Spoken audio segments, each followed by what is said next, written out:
Hey everybody, it is a gorgeous day out here in our garden and I just wanted to kind of bring y'all along. I know it's been a little while. I recorded a couple of videos. They just haven't gotten uploaded, but I figured this day is beautiful and we're gonna take you on a little garden walk. All right, so there's the world's best little garden helper, Zilla. Say hey, Zilla.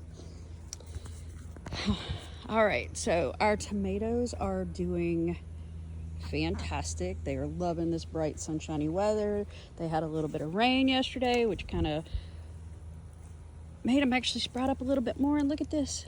Look. You know what that means? That means tomatoes are on their way. Oh, I can't wait. For those that don't know, tomatoes are my passion. I typically grow a multitude of different varieties. This year I've actually toned it back a little bit, but I probably still got about, I don't know, 12 or 15 varieties from these almost 60 plants that I've got planted.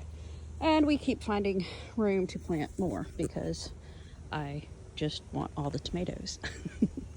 Our squash has started blooming on the male flowers. So to give you an idea, male flowers on the squash just have this stem. So they don't actually have any of the fruit connected to it. And you need the male flower and the female flower, which is actually connected to, I don't know if you can get down there and see it, the fruit. So this on the squash, where it's got the little baby fruit here, this flower attached to it is a female flower. And when it opens, it'll need the pollen from one of these male flowers to pollinate that one so that the fruit of the squash will actually grow. If it doesn't get pollinated, then the little baby squash is just going to kind of shrivel up and die, and I won't have a squash and I'll be sad. So I kind of keep an eye on them. You can always either come in with a Q-tip and inside there collect some of that pollen and then pollinate the female squash, or you can just clip off this flower and take off the petals and kind of rub it up against it to make sure it pollinates too. But the squash have both the male and female on the one plant, but they need each other's pollen to help make some yummy squashes. Moving over to our trellis here, the peas have just exploded lately, and they are super yummy. These are my favorite. My favorite garden snacks. They're super sweet. And then my radishes, it's time to get these harvested and start a whole new group. Look at the size of some of these. And that'll be good roasting. But the big exciting news for today is it was onion harvest day. So we planted close to 200 onions back in November, right around Thanksgiving Day. And I had nothing but onions in this first raised bed, and then I had the onions and broccoli down in that second bed down there. The ones in that bed didn't get anywhere near as big. My lesson learned, onions need their own bed and not to be crowded with anything else. So today I have harvested all these onions and they are laying out here kind of drying in the sun. They'll dry for a day or two. And then once they're dry, I'm gonna bring them in, put them on some racks so that they can continue to cure for another couple of weeks so that they will be able to be stored. And I had 3 varieties. So I had the Vidora, which is this. The Vidora is my yellow onion. So it was the Vidalia light type onion. I can't call it an actual Vidalia onion because I don't live in one of the 6 counties around Vidalia, Georgia, but it will taste the same. It just won't have the actual name to it. And some of these got to actually pretty decent size. I don't have like monster onions, but I think these are pretty sizable here. And then I had my my yellow onions, and this was the Sapphire.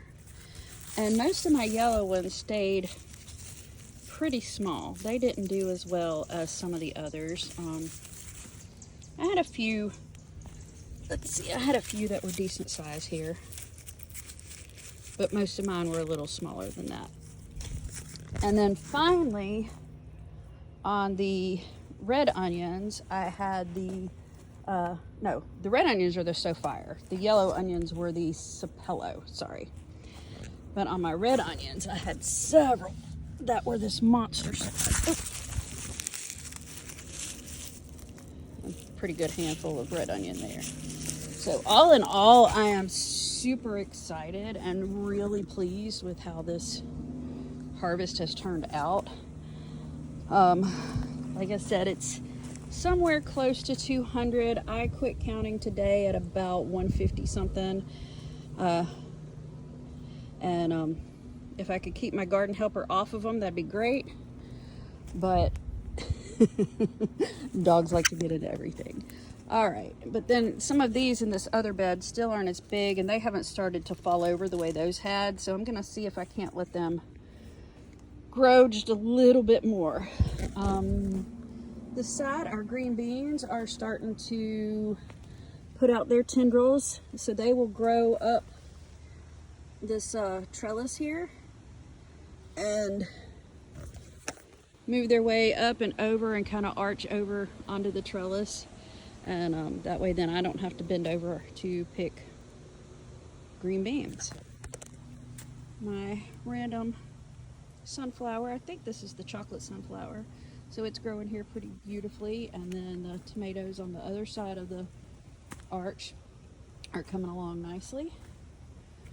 And then down here we have our cucumbers. I've already gotten a couple of little tiny baby cucumbers, and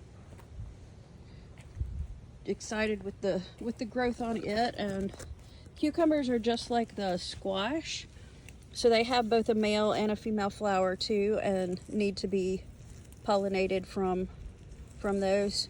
And again, the males are the ones that are just attached to a stem here. Let me see if I can get that to focus. Yeah, they're just attached to the stem, but don't have any type of fruit attached to it. And then the ones that will turn into, let me see if I have any. The ones that'll turn into little cucumbers. So they'll have a little baby cucumber attached to the flower, to the blossom. And yep, oh, I need to pull that one out from in between there. There we go. This one's loaded with flowers, but male flowers mostly at the moment. So the male flowers will show up before the female fruiting flowers will, because they want to attract the pollinators to the plant before it risks one of the fruits dying.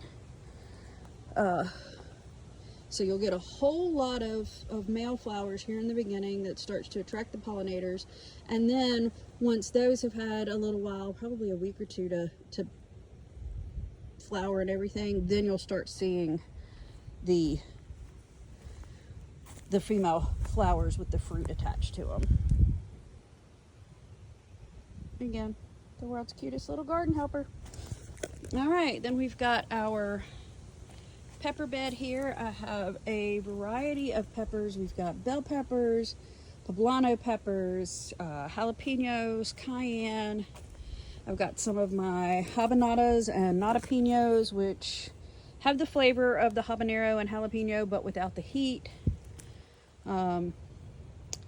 We've got a cowhorn pepper planted, just a larger variety than I've had in years past as we experiment a little bit more. I've got some mums in my pots here blooming. So these were bought back in the fall and just kind of left in the containers. They died back. We deadheaded it off, and now it's April, the beginning of May, and they're about to bloom again. So in the greenhouse, it's kind of empty right now. Woodrow is out at another market, and so we don't have a whole lot going on. I do have, let's see, some of my new houseplant babies. That's my monkey tail and my string of bananas growing here, and they're doing fantastic. So I'm super excited about those. But I think that'll be it for today, guys. And I appreciate y'all coming along on our journey and keeping track of what we've got going in our garden. I'm super excited. I can't wait for the season to continue to flourish and grow. Y'all click the like button, subscribe, so that on each of my next coming videos you'll be alerted. And thank you for coming along and watching us grow.